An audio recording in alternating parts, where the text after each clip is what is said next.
The Zone Coverage Podcast Network. Hey, this is Nate Wells. And this is Drew Cove. Check out our podcast, that Go for Hockey podcast, for the latest news and updates on University of Minnesota hockey. You can find us on iTunes, and we're also on the Zone Coverage Podcast Network. That's elite. The Zone Coverage Podcast Network. They may be drinkers, Robin, but they're also human beings. Hell yeah, let's get stinko.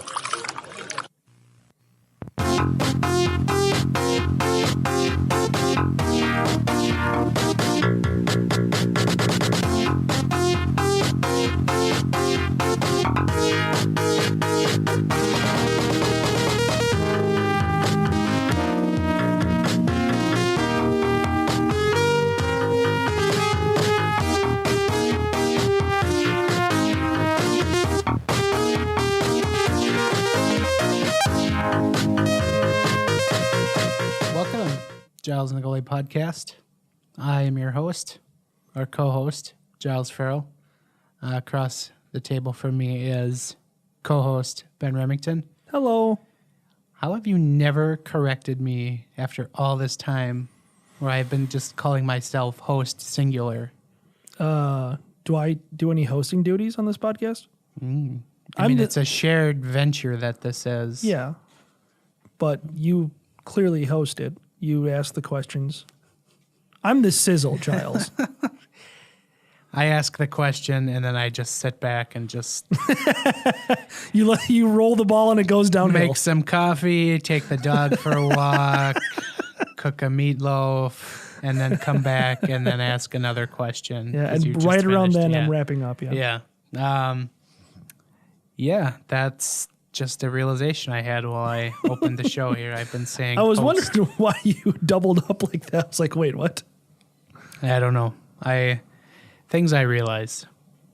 We'll see what else I realize down the line. Who knows? Yeah, we have not as much to talk about this week as opposed to previous weeks, but I guess we can dive right in and find a couple of sticking points that I had from the last week. Just ever so quickly to review the Minnesota Wild last week of action, as they say here in the entertainment business. But they starting last Tuesday against the Nashville Predators, 4-5 loss in the shootout again, marking a back-to-back home and home with the Nashville Predators, where the Wild lose in a shootout, and where the Wild goaltender gets duped in the goal by Ryan Johansson's slower than molasses shootout attempt, which is a perfectly legal shootout attempt, by the way. It is. So for full quotable, go ask Devin Dubnyk what he thinks of that. But then the Wild come back the next night, second game of a 3-game road trip, playing the NHL best Tampa Bay Lightning, who had like 106 points at the time of the hockey game. Mm-hmm. And because it makes no sense, the Minnesota Wild win 3-0 over the Tampa Bay Lightning in one of the more dominating defensive performances that I have seen them have in quite some time. And yes, that it has like Mike Yeo era, it reminds me of a good Jacques Lemaire trap era hockey game. But the Wild get the job done. They beat the Lightning 3-0. Jason Zucker, hat trick. He had all 3 goals for the Minnesota Wild. And then appropriately the next night, as I predicted on my radio hit before on Friday, the Wild absolutely take a dump in Sunrise, Florida, where roughly 20 people watch the Panthers light the Wild on fire. 6-2, Panthers win. And what Bruce Boudreau called probably the worst game he's ever seen as Wild head coach, or worst performance, I should say. And then since we had to run a little longer this week or into the week, Wild played Monday night against the San Jose Sharks. Wild lose 3-0 in a game that was best described on the post-game recap by my dog, who just appropriately yawned into the camera. It was dead on. Yeah. I think that obviously the point streak is over now, and so we can kind of put that to bed. But Yeah, just kind of, what we'd expect, I suppose, from this team. Just kind of coming back down to earth a little bit after having a really good stretch there for 2-3 weeks. So, question one that I have from all of this is, in the last few weeks, we've seen some questionable roster placement. Like Anthony Bitetto constantly gets put in the lineup for Nick Seeler. Then we saw Victor Rask come back Monday night against the Sharks, and he was immediately elevated to line 2 between Parise and Fiala over Joel Eriksson, who was doing very well at in that spot. Also Luke Cunnin, who went out injured in the Florida game, and then appropriately Joel Eriksson went out injured in Monday's game against the Sharks after taking a beating by Brent Burns on the end wall. But this makes me wonder, these moves just kind of showing Paul Fenton, hey, here's your guys. Is Bruce Boudreau trying to save his job, or is he just kind of sticking it? Well, here's your guys. They're crap, but I'm just going to keep playing with them because they're crap. You gotta wonder if it's something beyond just Bruce trying to put the best lineup out on the ice.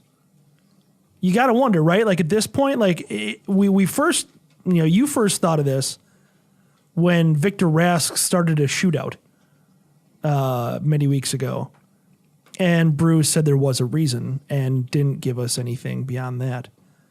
But yeah, at this point, Bitetto is just not anyone who should be getting regular time. I mean, I'm fine with him being in the press box and maybe subbing in on occasion, but criminy, shouldn't he not be regular? And same thing with Rask. Second line, are you kidding me? This guy was a fourth liner when he got hurt.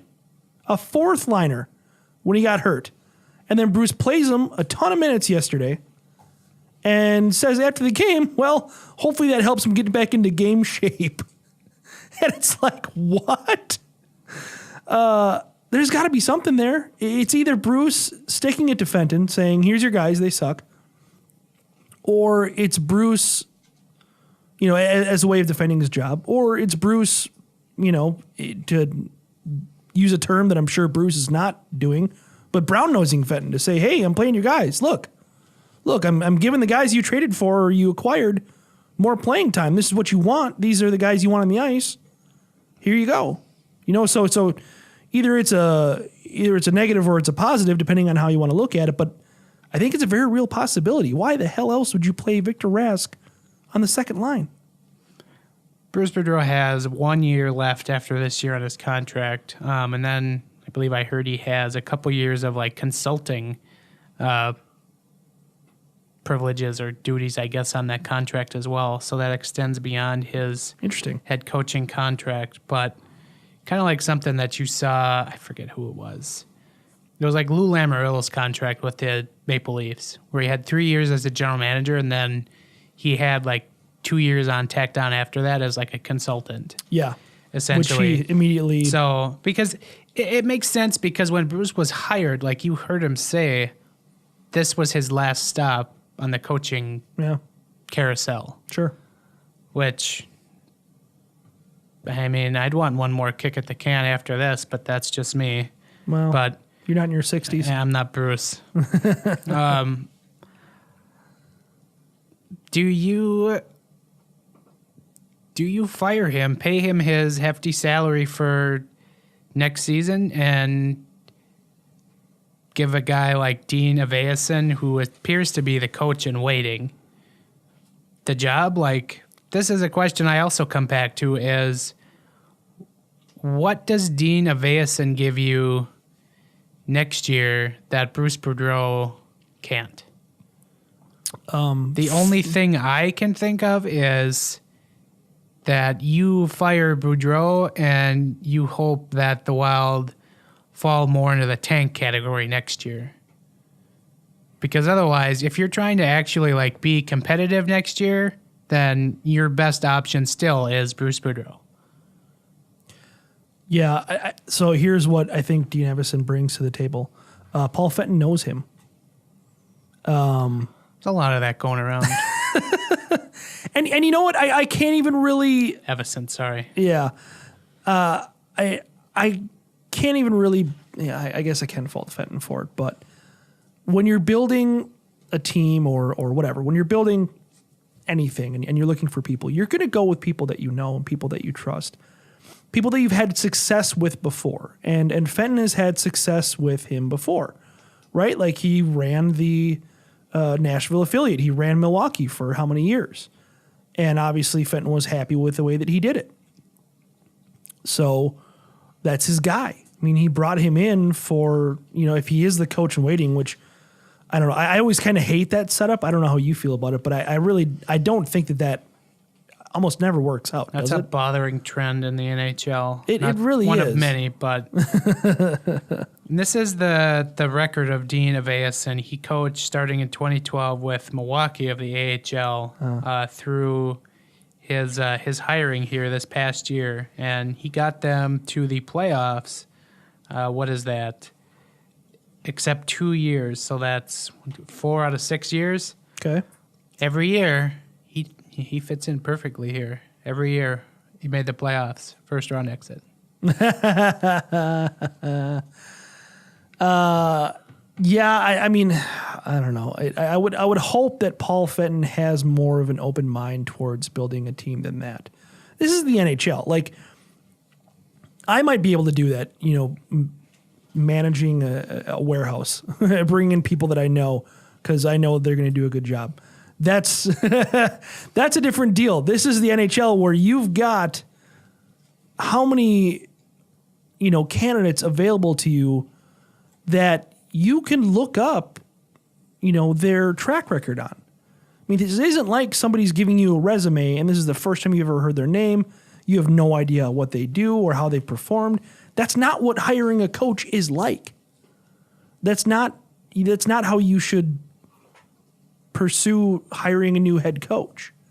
Like you can bring in Joel Quenneville and you know who Joel Quenneville is. And you can say, gee, Joe, what have you done over the last, 2 decades in hockey?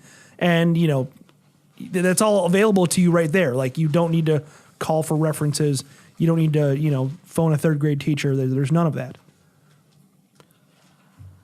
Just don't call the lineman that Joel Q grabbed himself at that playoff run. Don't ask him for his opinion. Could you imagine if we went from Boudreau to Quenneville? How fortunate would we be? We'd be very fortunate. We're not going to get that wish. No, we're not. So I come back to what I threw out originally is the only way you're going with a guy like Evason is you're just not expecting much from your team next year. And that just goes back to what did you bring Paul Fenton here to do? Did you kind of have him, rebuild? Because I think we're kind of getting to the point where it'd be beyond tweaking, in air quotes. Yeah, sort of.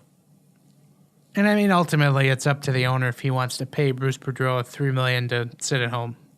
But that's the only logical reason I can come to that you get rid of Boudreau for this guy, because I just don't see it any other way. It's it's not a crisis of Boudreau has lost the room. No. It certainly is not. It's the room needs some edits, but I don't think the head coach's office does. But that's what he does. That's what he does. But that's kind of what I wonder when Boudreau makes his roster decisions for Potato and Rask. And yeah, I mean, hey, Brad Hunt worked out well, but one out of and I think that with the room needing edits, I think it's more of the room needing talent. That's the sad reality of it is that at the end of the day, this team just doesn't have enough talent. It just doesn't. The goaltending has been brutally inconsistent. and maybe there's something with coaching there. No comment. But you don't have a star, and you don't have, and if you don't have the players that can make up for a star, like, you would need to have an entire team of second lines in order to make up for not having that first line talent star, like that no S elite kind of guy, and so you can fire Boudreau, you can bring in Evison, you can tweak the roster, it's not going to matter. And so that's kind of where I'm at with saving Boudreau. Is it's like, you let him go out on his own terms, because he did nothing wrong in this situation. No. And no other coach was going to get any better results out of this. You could make great arguments that other coaches hadn't. Mike Yeo certainly hadn't gotten any better. Mike Yeo had won a couple of playoff series, but that didn't amount to much. And those teams during the regular season were much worse than Boudreau's teams. So it's really kind of, 6 in one, half dozen in the other. So I don't know. It just seems to me like firing Boudreau isn't, and like you're saying, unless you're going for a tank, which why, it's not going to help you that much as some loony people think. Yeah. No, that's definitely loony people think that. Other thing I kind of question, and I do this daily, is I kind of go back and forth on things the Wild need to do better. And obviously there's a very broad list of, things. But as we approach the last 12 games of the regular season, the Wild in the thick of a playoff race to make it 7 in a row, what do they need to work on, or what needs to get better ultimately? What's that one thing? Okay. What's that one thing besides goaltending that needs to get better? Because I think we really have, said time and time again, this team needs to do better goaltending. It's really tough to nail it down. I think you need to get better offensively, and there's a lot of different ways you can go with that. This team is shooting a full % under NHL average. And that's not even they're not shooting enough problem. That's the shots they're taking aren't good enough. They're running into blockers and gloves and pads more often than the other NHL teams. So, it sounds really dumb, and it sounds really kind of, I don't know, it sounds like almost too easy, but they need to get better at shooting. Like, they just need to get more accurate and more deadly at shooting. How many times do you, this happens in every hockey game to every hockey team, but how many times do you see a Wild player with a great opportunity and they shoot right in the goalie, or they hit the pipe, or they miss the net completely, or, again, this happens a ton in every NHL game, and I'm not saying that they need to convert on each and every one of those chances. They need to convert on more of those chances. 1% more. 1% more is literally all it takes to get them to the NHL average. And I think, it would go a long way towards, that's one goal every handful of games. How much does that change their record right now? If you sprinkle, we're at 70 games right now? You sprinkle 7 goals into this season, you could have 7 more wins. 5, maybe. You know what I mean? So it makes a huge difference. And so shooting needs to be, I think it should be a priority. They've acquired guys who want to shoot. The Donatos, the Fialos of the world, they've made that a priority. Fenton addressed that, came out publicly and said it. And so that's what the team needs to do better at. And it sounds too good to be true. It sounds easier said than done, and it probably all is. But that's really where that's aside from goaltending, obviously, that's the struggle for them on offense right now. For me, it's, this is going to be another very cliche Wild, but like special teams has to be Sure. It has to be up there. And the Wild have had horrible stretches of nothing from their penalty kill, and they're currently in a horrible nothing stretch of their power play, which I think is like for their last 18 or something like that after tonight's or Monday night's game. And for crying out loud, like, you have player openly complaining about how nobody knows where anyone is out on the power play. You've got 5 strangers out there. That's Zach Parise, your golden boy, who's openly complaining that, it felt like it was a jab at the roster turnover. I'm sure it was. Essentially. Like, you have changed so much on this team. Now all of a sudden there's no power play, and it's suffering. Like, how many times, just look at the San Jose game, like, the Wild had power plays that could have broken the game, maybe open for them, and they didn't. And not converting on power plays it can be killer, and it's a huge difference in not only in a playoff chase, but in a playoff series or, several series. You have to be clicking on your special teams. And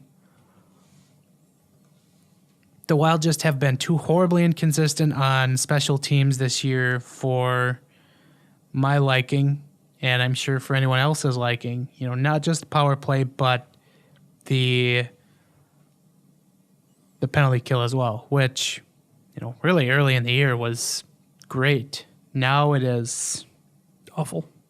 I mean, these guys, it's just a lot of, like, X's and O's stuff too. And, maybe that's where not having practices comes into play for the Wild, as, as maybe referenced by their power play woes, where, when you're playing 5 games in 7 or 8 nights, you don't get practice time. And, you just think of a guy like Marcus Foligno, who is, pretty established on the penalty kill for Minnesota. And, there was that game against St. Louis where he just completely is oblivious to Tarasenko behind him. Like, of all people. That's not a guy you should be keeping or losing track of. Yeah. It's just little things like that, and you've got to polish that up, and that's my biggest takeaway. And obviously, if you're yelling into your audio device at goaltending, well, yeah, we wholeheartedly agree that Wild goaltending has failed them this year, and that is ultimately where they're probably going to win or lose this playoff chase. But for topic's sake, we felt we should maybe highlight something other than goaltending. And we've talked about goaltending enough. I don't think I think that drum's been beat pretty hard. And just to kind of further put in perspective where the Wild rank in terms of penalty kill and power play, their penalty kill now has fallen below league average at 80.1%, which is 17th in the league. Oof. And their power play is average, which is amazing. It was a top 10 power play for most of the year, but it's really well, since they lost Dumba, it's literally fallen off the face of the earth, because they were, I believe, when Dumba got hurt, I think they were 8th. Yeah, they're like 8th or 9th.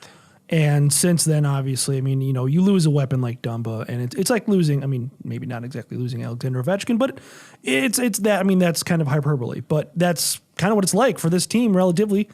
I think I ran a number on it a long time ago, and I think since the Dumba injury, they had been 24th in the league in the power play, and I wouldn't be surprised if they were that or lower since the Dumba injury. When I ran that was probably about a month ago. So I'm sure it's probably roughly that right now. So, yeah, 19.7, which is 15th in the league. So slightly above league average, which feels amazing. But, that is what it is. Any other pressing topics you want to yammer on? I'm just quickly scanning in case I may have forgotten something, but... No, I don't have anything. Like, it's kind of funny. It's getting, with the swoon a couple weeks ago, and then the point streak. Like, we're doing that whole up and down thing. And so it's giving me more of that deja vu feeling, where it's like, here it is again. This team is mediocre. Like, that's just what they do. They just go up and they go down and they go up and they go down. And there's nothing anybody can do to stop it. Like, that's just how this team is. And so, certainly nobody has a magic bullet for it. So, all right, we're gonna open up the beloved Gels and Goalie mailbag because we want to know what you want your pressing questions answered to. So we aim to please. Yeah. So I did open it up, and we got some good replies here. First question is from Maz94RSA on Twitter. So I don't know what his Twitter name is. It looks like the play on the Quebec Nordiques, but sure, we'll see. He asks 10th pick in the draft or out the first round in Game 6. So if you're out in the first round in Game 6, you would get. Well, ultimately, they take the teams that lose in the first round, and then you're sorted by record. So you would get the 16th pick? Yeah, ultimately. Well, I mean, depending on where you finish. So a couple of spots in the draft? I don't really think it matters. I mean, at that point, sure, would you prefer to move up? Yeah. But would you prefer to be in the playoffs too? Yeah, I think so. I mean, that's kind of the conundrum of this team is you can try to tank, but you can only tank so far with this roster, the way it's constructed, the contracts that they have. I mean, 10th overall pick, is probably right around where you're going to settle if you try to quote unquote tank with this team. Maybe into the 7-8 range.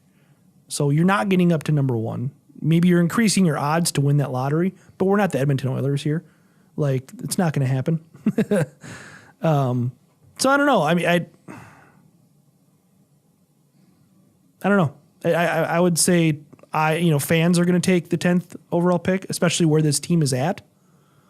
But that's just because this team has, been to the playoffs and lost for the last 6 years. Ownership's going to take the playoffs because that's a hefty paycheck.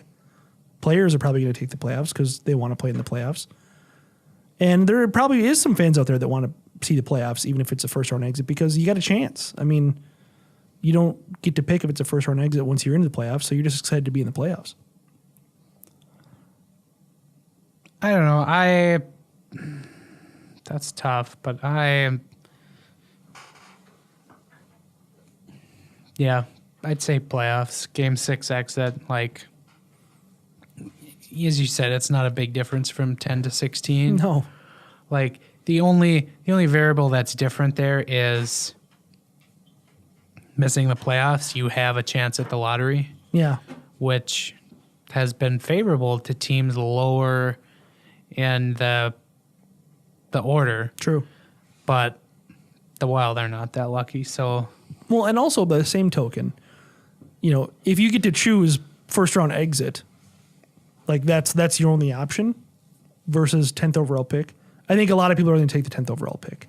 If you get to choose make the playoffs and you don't know what happens from there versus 10th overall pick, I think that's very different.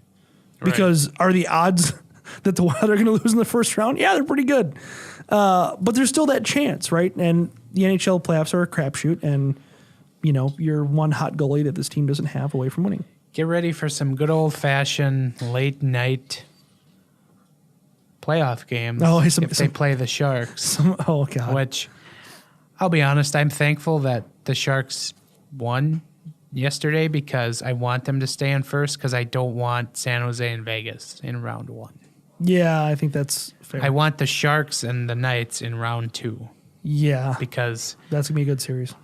The Knights are going to take a, no pun intended, blowtorch to the Flames. Yeah.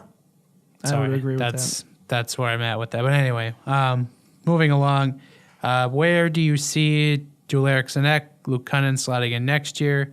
Seems like We have too many centers, but they both prove themselves lately being of top 6. Well, Luke Cunningham hasn't really played center at all. That's from Kyle, excuse me. Well, he did for a couple of weeks there, or for a couple of games there. Then he got hurt. Yeah, that was about it. So, I don't know. I think that's a good problem to have, and I think that's kind of what Fenton was shooting for. That's what he was shooting for, acquiring Victor Rask. It didn't really work out that way. I think it's a good problem to have. I don't think that there's such thing as too many centers, as we saw with guys like Eric Halla, or even Eriksson Ek, or even Cunnin, or Granlund, probably the best example. You move a guy from center to wing, and sometimes it works out pretty well. So, I think they're fine. I think that Eriksson Ek and Cunnin are probably both third line-ish type guys, with maybe the ability to play second line if they progress a little bit and they get a little bit better. I mean, if they stay on the clip that they're playing at before they were both hurt, I think that between the last Iowa call-up and when they got hurt, I think they both kind of second line guys. But it's awfully hard to sustain that for an entire season.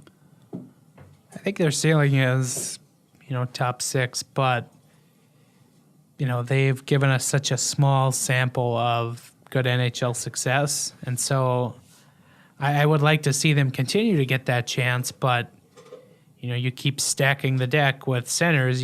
Joel Eriksson Ek isn't necessarily going to get that chance unless somebody gets hurt. Like, you got Eric Stahl coming back, Koivu will be there, and then you have Ek or Victor Rask at 3C, and then the other goes to 4C. So it's kind of a crapshoot. And, I like Luke Cunningham's game. Obviously still room for improvement, but,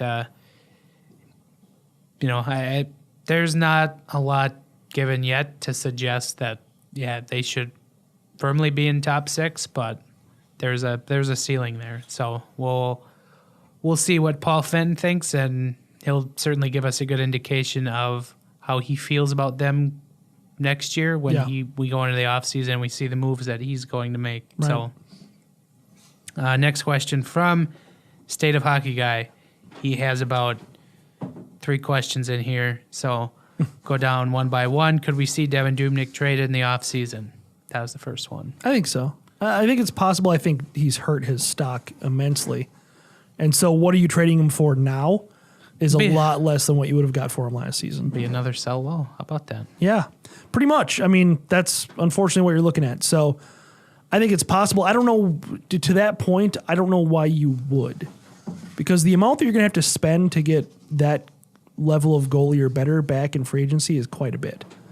And Devin Dubnyk, as we've talked about many times, a very good contract. I mean, even if you don't think the world of Devin Dubnyk, I mean, he's paid like the 21st or 2nd goaltender in the NHL, and he's consistently delivered above that. So, I mean, I don't know what more you want. Also, Devin Dubnyk per Cap Friendly has 19 teams he can be traded to. He's got a modified no trade clause. Right. So that leaves 12 teams that he will list out that he cannot be traded to. And, as Russo has kind of pointed out, he'll be pretty strategic with that. Like, you can take the 12 teams in the league who badly most need a goaltender and put them on your list and go, okay, there you go. There's a list. Yeah. So it really limits, where he can be moved to. Right. So if, teams that need a goaltender come knocking, it's ultimately got to go through him too, but I don't see it. It's too much of a sell low, and I think you would want to give him another chance to maybe recoup his value and, see what he can do for you next year and, run him into the ground because Lord knows you'll never get a decent backup for him. So, there you go. Second question in this reply was, why the hell is Aberg, referring to Pontus Aberg, in the NHL? Has to be one of the laziest players I've ever seen. And this reminds me, during the game Monday night, somebody said Vanek greater than Aberg, which it was at first like, well, duh, but then also was like, wait a minute, That's really a slam on Tom. I do not stand for this. Yeah, I don't. But that wasn't know. the same guy, to clarify. It Sure. was a different remark on Twitter that came to my feed. I just put it. But to the question, he has good skill when he does apply it and work hard. It's just, like, do you need, I think of like a horse and a jockey. Do you need somebody just kind of on his back, just whipping the ever living crap out of him? We need let's a go. miniature Bruce Boudreau just to kind of just yelling obscenities, holding on for dear life to his collar. Bruce Boudreau, player jockey. Yes. There you go. Then the last question. Finally, if the stars align and we see Calgary Wild playoff series, is there a potential for serious bodily injury? Yes, absolutely. Yeah, there definitely is. I'm glad that season series is over because, it actually was toned down a little bit more than I thought it would be in that final game. But, man, is there some bad blood there. Winner gets the Jason Zucker Cup, which is just Jason Zucker. Yeah. Next question, Kevin Johnson. How can they ditch Victor Rask in his contract? I answered this one last week. There is a team in Canada's capital that has ample cap room this offseason that you can unload him to. Just make them an offer. Yeah, it's going to be really tough. It's going to be really, really tough. Do it. I think even as desperate as the Senators are, I don't know that they jump all over that because it's got a little bit of length to that deal too. Like they might want to reach the cap floor, but they could do it in other ways besides acquiring 4 more years of that guy or 3 years, 3 more years of that guy. I don't know.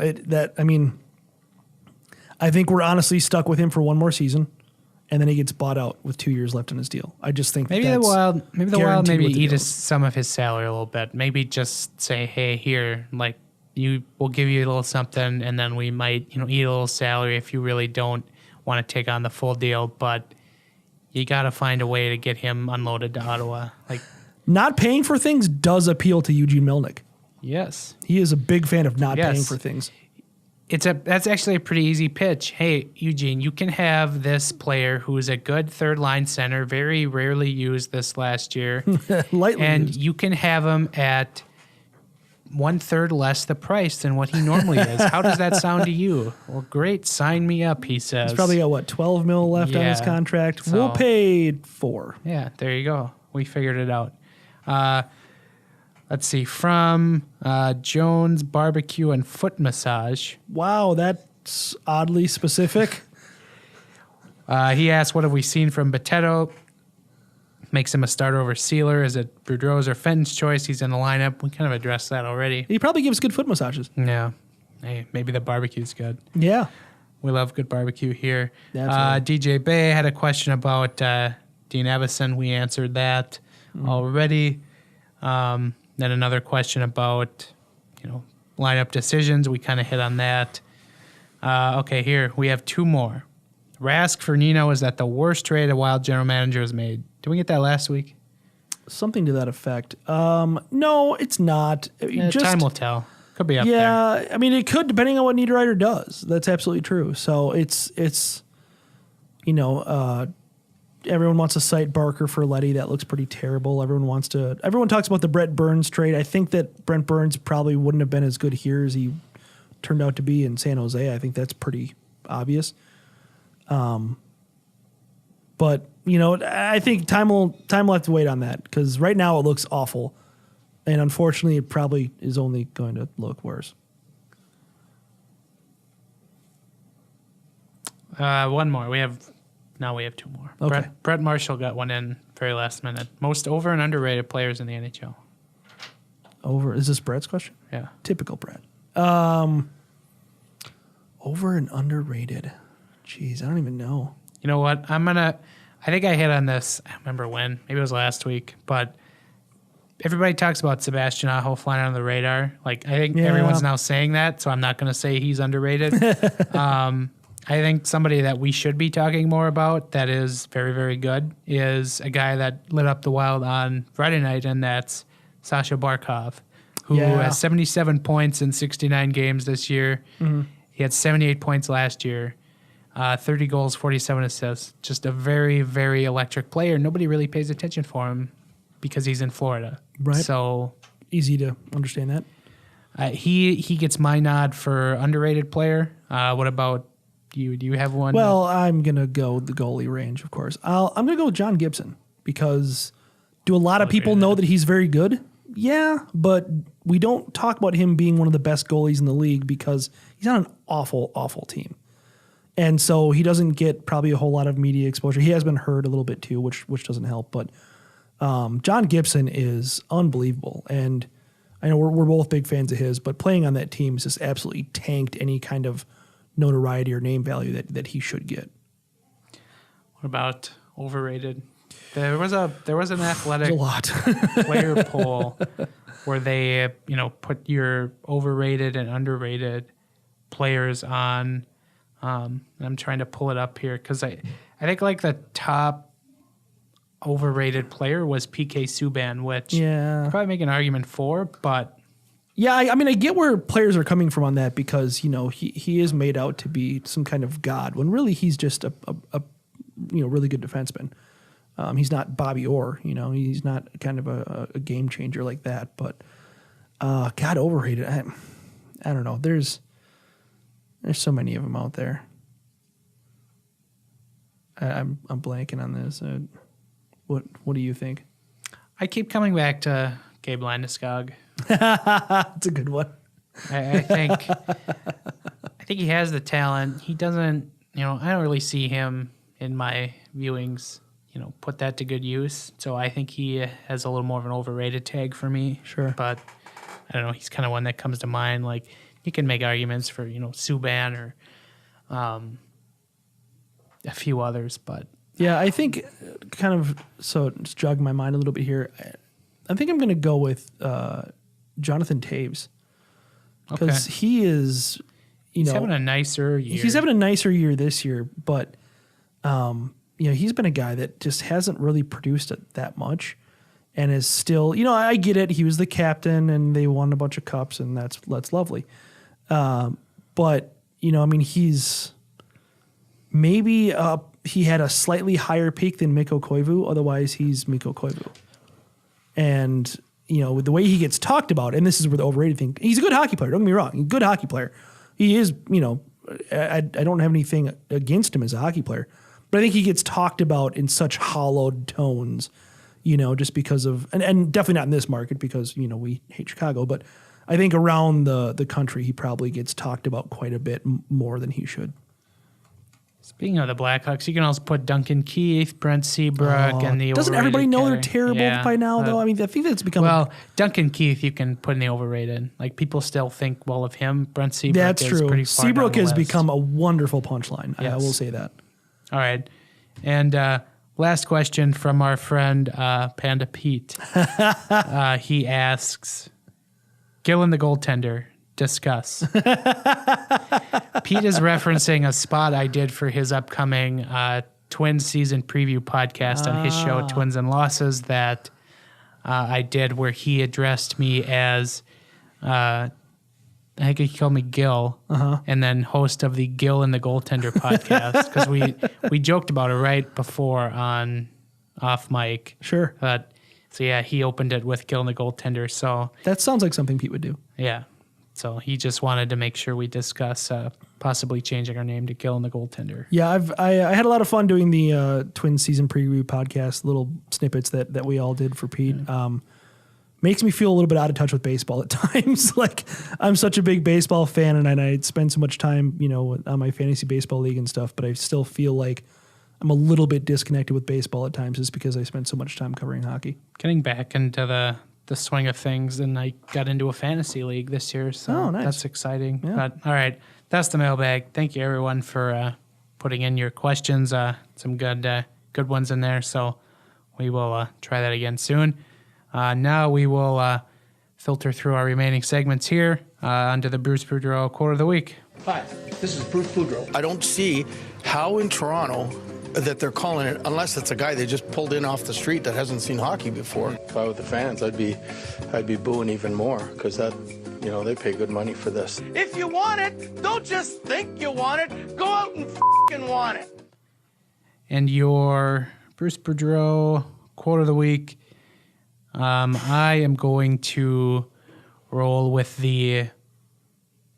I'm actually going to lip read the head coach just absolutely eviscerating the officials after Monday night's non-challengeable offside call, which Bruce didn't need to challenge. I'll say that. Like, it wasn't going to turn the game around. I even tweeted that to the effect. It wasn't going to turn the game around. It's just window dressing, essentially, what Bruce is trying to achieve here. But he did have a case where, you could have looked at it, maybe argument for and against Couture offside. But anyway, they come back, they say, yeah, you can't challenge us because it was an awarded penalty shot, Couture scored, and then Boudreau tries to challenge, something that kind of took some national headlines because it's never been seen before. So then NBCSN panned directly to Bruce, and there's a referee, a linesman, and I think there's another referee to the right that we can't see on the camera, but he's basically yelling at the lineman, bleep, bleep, 3 feet offside, 3 bleeping feet offside. He turns, he looks at the other linesman, bleep, and then he gets red as the dude's jersey behind him in the face. He says, bleep, 3 feet offside. He's yelling at this, and bleep, 3 bleeping feet offsides. And then I left this in there because I found it funny as he's between bleeps and 3 feet offsides, he just barks, Zach, your group, meaning Parisi's line, get out on the ice. God, I love Bruce. That So video good. did very well on Twitter.com. I can imagine that. And then my reply to that tweet where I instantly said, I'm going to miss Bruce, TBH, yeah. also did pretty well for itself. But that is your Bruce Boudreau lip reading of the week. Now we so quickly move along to Kirill Watch. Kaprizov across for Gusev. Kaprizov shoots and he scores! He scores! The Russians are golden in South Korea. And Kirill Kaprizov is he's moving on to the second round of the Gagarin. Is that how you say it? Something like that. Yeah, sounds Klingon. More flat. Gagarin Cup playoffs with CSKA Moscow. On 4 games, the Wild star prospect, as I tweeted out from the Giles and Goalie podcast Twitter account, had a goal and 4 assists in the 4-game sweep, and they will begin play on Wednesday in the second round. So you can most definitely look for that from Kirill Kaprizov. And then, Ben, was there another prospect you wish to highlight? Well, sure. So speaking of Russians, I'm going to highlight a guy I highlighted earlier in the season, but we have not touched base with him again. One Alexander Kovanov. He's a third-round pick by the Wild in this past year's draft that we were a big fan of what they did in the middle rounds there.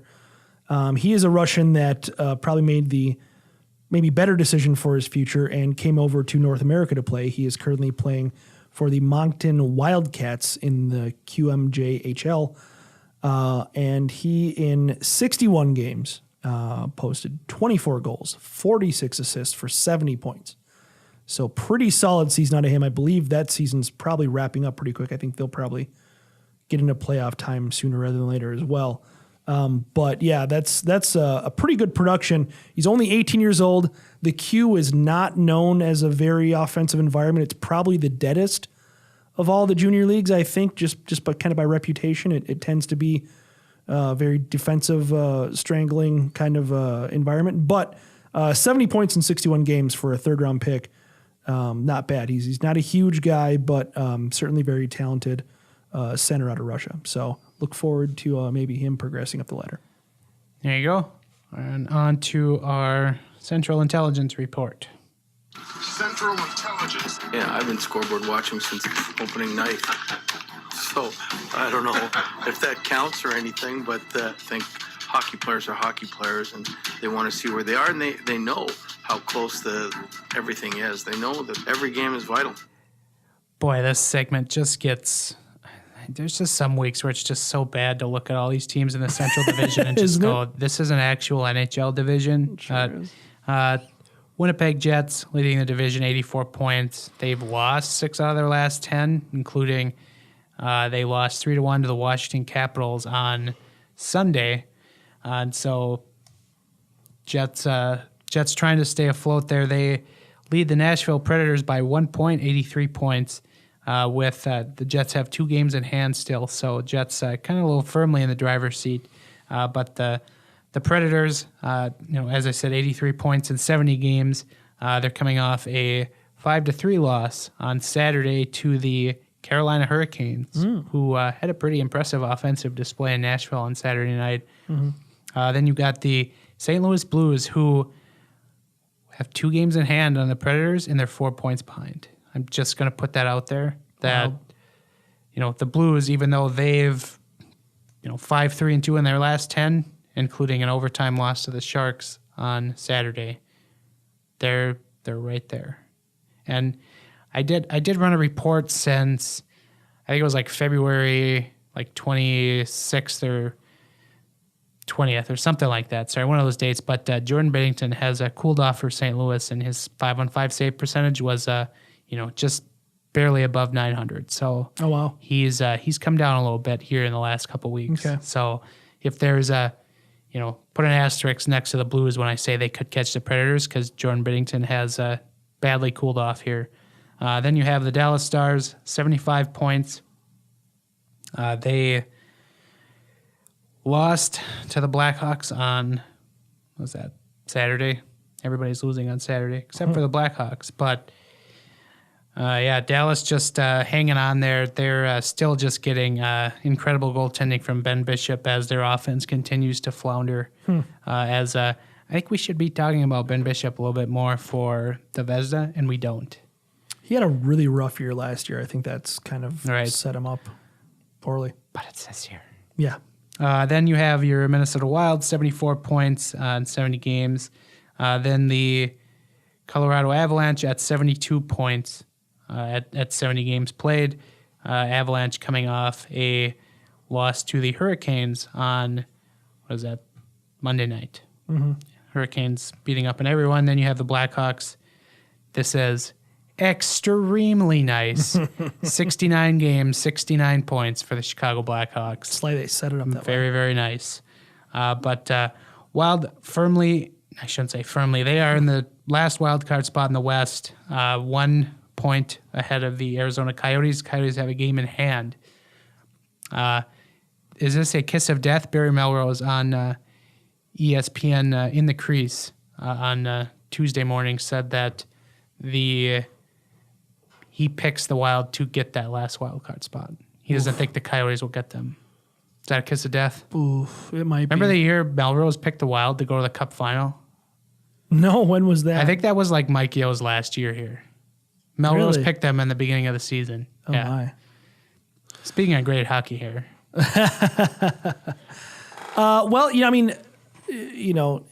We've never really heard this phrase before, but Darcy Kemper is playing extremely well. So, it's entirely possible the Yotes can catch the Wild. I think it'd be great. I think it would be too. I think I should clarify more in the sense it'd be great for the Yotes to get into the playoffs, as that's a city and a fan base that badly need it. Talk about a fan base that would take the first round exit over the 10th overall pick.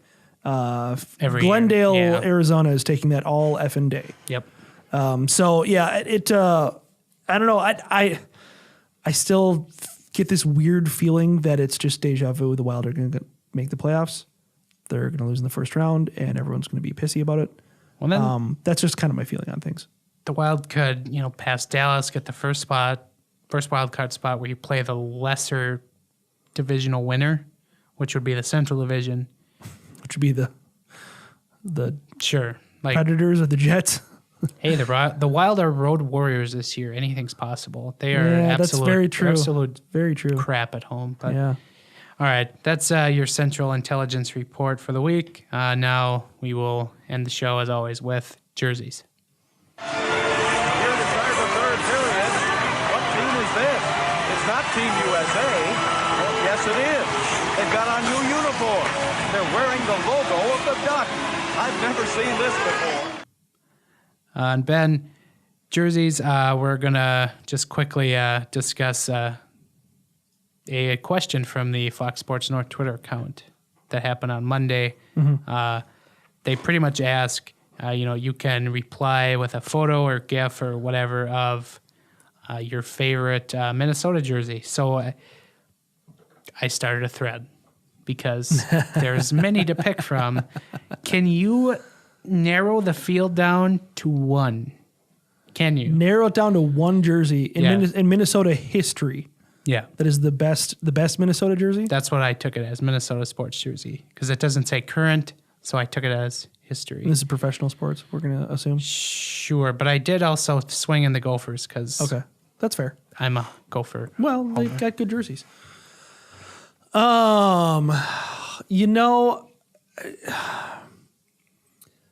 I think for me, the list would probably start with the North Stars. It's tough though. I feel like every team in the state has had good jerseys at one time or another. But I think for me, it would start with the North Stars. And I think that as much as I've loved some of the Twins iterations, I think the Twins are probably, depending on what you're talking about, Twins are probably a close second in there somewhere. I don't know. What did you post a Rushmore, or what were your thoughts essentially on? I did, but I basically took the big Twin Cities sports teams. You get your four major sports, and then I threw the Gophers, and then I looped in Minnesota United. As I was yelled at by is it current? Is it supposed to be current teams? No, it doesn't necessarily have to be, but I did whatever. And so I just said I can't pick one, so I just picked my favorite from each of those teams and their history. So like the Twins, I had their 61 throwbacks that they had been wearing at home since Target Field opened. Creams. Then the Vikings, I had the throwbacks that they wore kind of later in the Dome years, but then they got rid of because the NFL basically the helmet 80, rule. 80, 90, 80s, 90s. No, like the Fran Tarkington, like Purple People Eaters home jerseys. Well, those were like the 80s.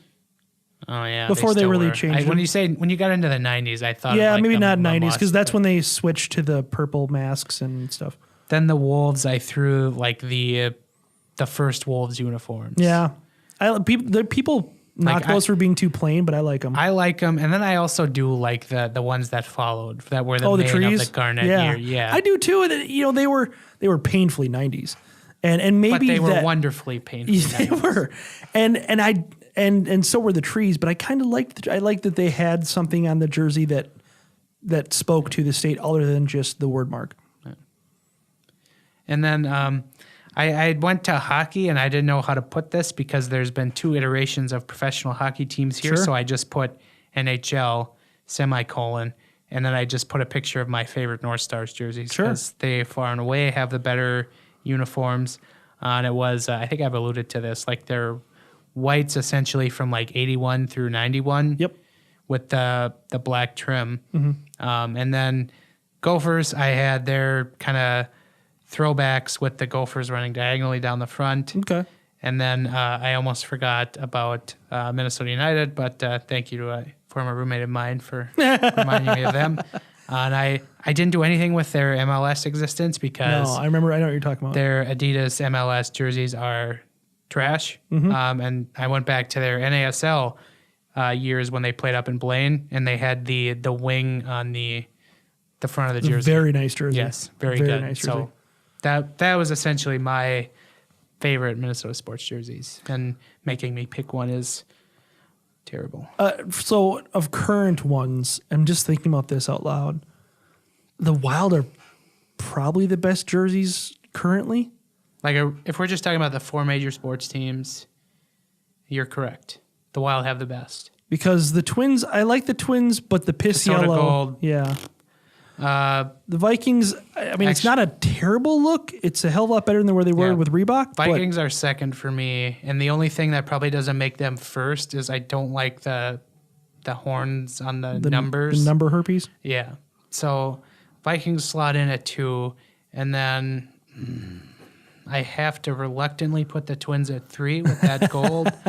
And then the Wolves at 4, like I have said on the show before, I think they horribly whiffed on a rebrand a couple years ago, and I can't deal with their jerseys. I don't think the Wolves jerseys are that bad. I mean, if you count the set this year, like you can, it's not as terrible with the Prince jerseys. I like the black ones, but I don't understand why they even made white ones.